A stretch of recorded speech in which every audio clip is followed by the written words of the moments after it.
Happy now. All is now is a gift of being the present, the fresh sage, signing back in here, putting out my perspective into the cloud of the collective to expand the collective consciousness. You're not tuning into the mind of an Algin moon / Aries moon, and it is Cancer hours on a Venus day. And this is going to be the astrological alignments regarding the sun and the moon and all the energies you should look out for and how the energies are aligning each other. Okay? So we have moon. Hold on.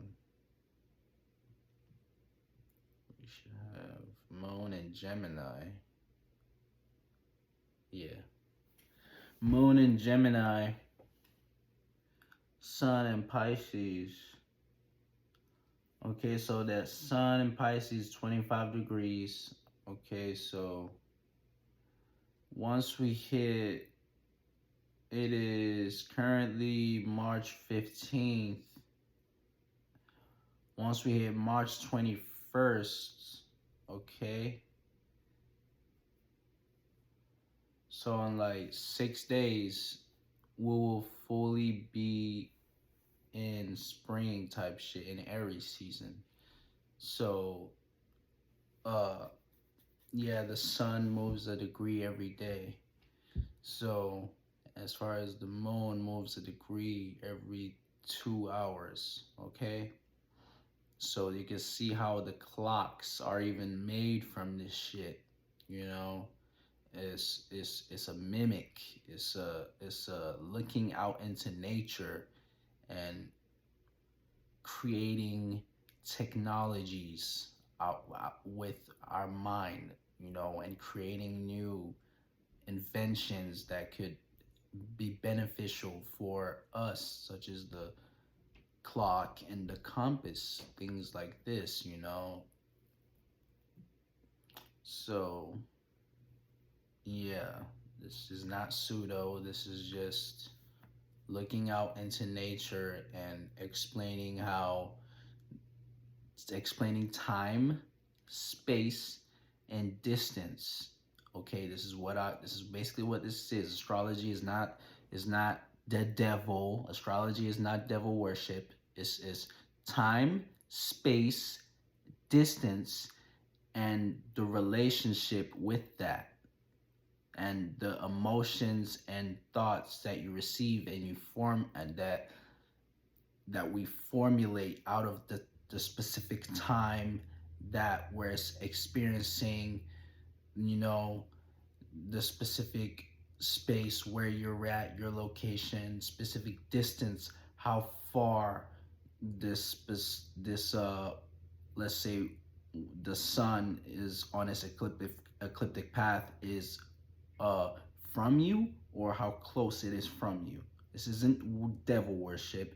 This isn't you go to hell if you do this. This is just looking out into this nature and observing life. It's life. It's letting God teach you. If anything, this is closer to God. Okay? So yeah. We have moon in Gemini, sun in Pisces. Okay, so with Gemini being in that, it's actually in that first decan. Okay, so when I make this video, so it's making a square. Okay, 60-degree angle. Okay, for obstacles. Hold on.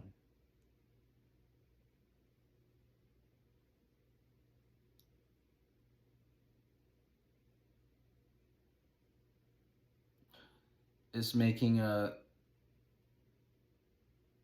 90-degree angle for obstacle. Okay, so with sun being in Pisces, moon being in Gemini, this is learning. Okay, the learning process. Okay, how can we react and respond towards our dreams, and if they were met during this Pisces season, you know, and learning from this Pisces season, these last couple of days type shit, you know, learning about because the sun is also conjuncting Neptune. Okay, so it's gonna be like things are gonna be more, your actions, your vitality is gonna be more based on your dreams and your subconscious and your creativity. Okay, so this is a really creative time, you know, it's a really time to jump into your creative endeavors. Okay, so moon, um not sextile but squaring the sun is is giving this learning process of how can we basically communicate more, how can we be more communicative about our dreams, you know, how can we communicate what's on our subconscious. This is what we're learning at this time. Okay, before we get into Aries season, and then you can give birth to a new dream and it starts over. You give birth and, you know, things come to life type shit, you know, based off of what you had in your subconscious, you know. So then it starts over, and then and then in Taurus season you value that, and in Gemini season you communicate about that. Cancer season you water that, you nurture that. Leo season, you express that, you entertain that, you set the stage for that. In Virgo season, you sort of plan about that. You analyze, you schedule that shit. You know, Libra season, you sort of you relate. You know, again with that, you love and compromise that in that Venus light, like pleasuring like that, you know, having a one-on-one relationship with this dream, or yeah, this dream I'm speaking about right now, as because we're in Pisces season, you know. So it's yeah, and so on it goes, you know. And this is it's all with moon squaring. The moon is also squaring, what's it called, Neptune, and that explains why I could not sleep last night. Like I said, whenever the moon has a negative alignment towards Neptune, I'm highly sensitive to these energies. It's like uh when because you know, like, I'm triple fire, and I'm more connected to the spirit. I'm more connected to the yin. I'm the fire of the yin. You know, so it's like whenever these shits happen, I even feel them like ahead of time type shit. But I be feeling these energies, like especially Neptune. Neptune, whenever the moon aligns with Neptune, like I just can't sleep type shit. And when I do sleep, it's like it be it be it happens so quick. It's like, did I sleep? It's like, did I sleep? I don't know. It's like it's some shit like that. But with with moon, yeah, that's how that play out. With moon is also squaring Saturn, and is also squaring Venus. Okay, moon squaring Saturn, moon squaring Venus in Pisces. Okay, so this is a learning how to react and respond towards our reality, which is filtered out, reality being filtered out through Pisces, which is dealing with the subconscious, the imagination. Okay, so learning how to communicate about our imagination, learning how to, yeah, put, this is why it's a square, because you're trying to put, you know, like in a, let's say something, you're trying to mix and mingle the left and the right brain, you know, when they're both have their own functions, when you're, but learning, right, about communication, about the subconscious, but then the subconscious is like vast, and it's what forms the conscious. So it's like trying to use the conscious to understand the subconscious. The subconscious is bigger than the conscious, it's like it's what rules the conscious, so yeah, that's the square. That's the learning process right now when it comes to Saturn, and with and relating to your dreams as well. So learning how to intellectualize your dreams, learning how to put your dreams to words. You might struggle to put your dreams to words at this time. Moon squaring Venus. This is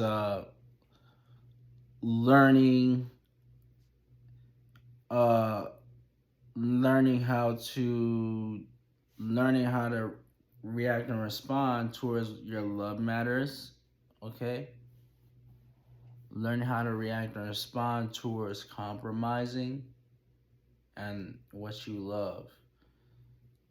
So at this time you might feel really giving with Pisces being in what's it called, Venus being in Pisces. With Venus being in Pisces, you might feel really giving and open to give at this time. You might feel, but also remember that, you should be able to receive at the same time, so don't be too much giving and don't be too much of a narc looking to receive all the time as well. So with Moon squaring the Moon squaring Venus, we'll be learning how to communicate about what we love and appreciate. Okay? So yeah. We also have Moon. We have Moon trining Mars. Moon trining Mars and Aquarius. Okay.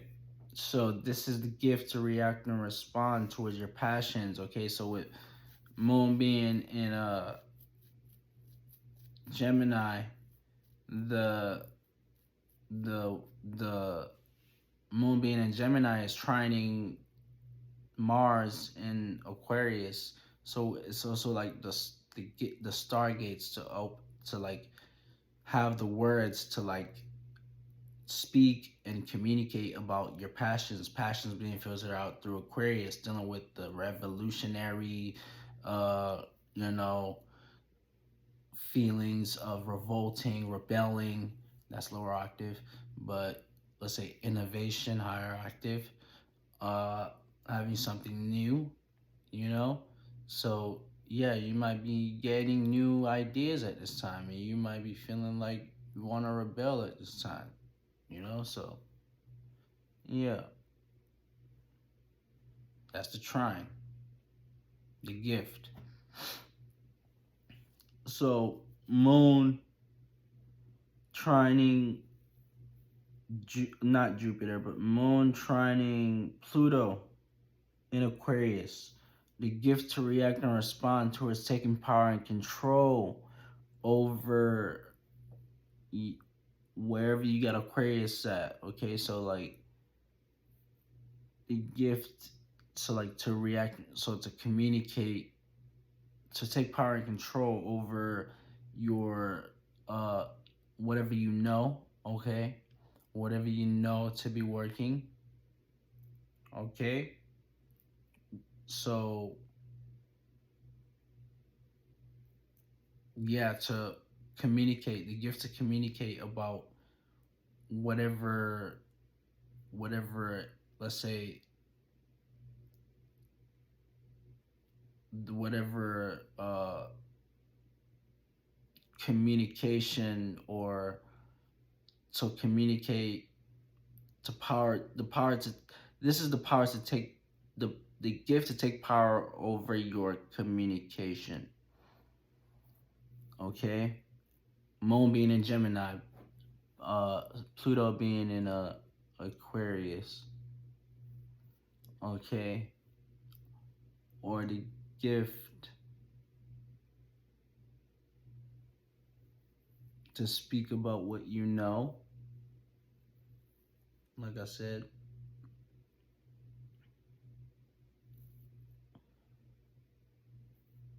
take power and control over what you know.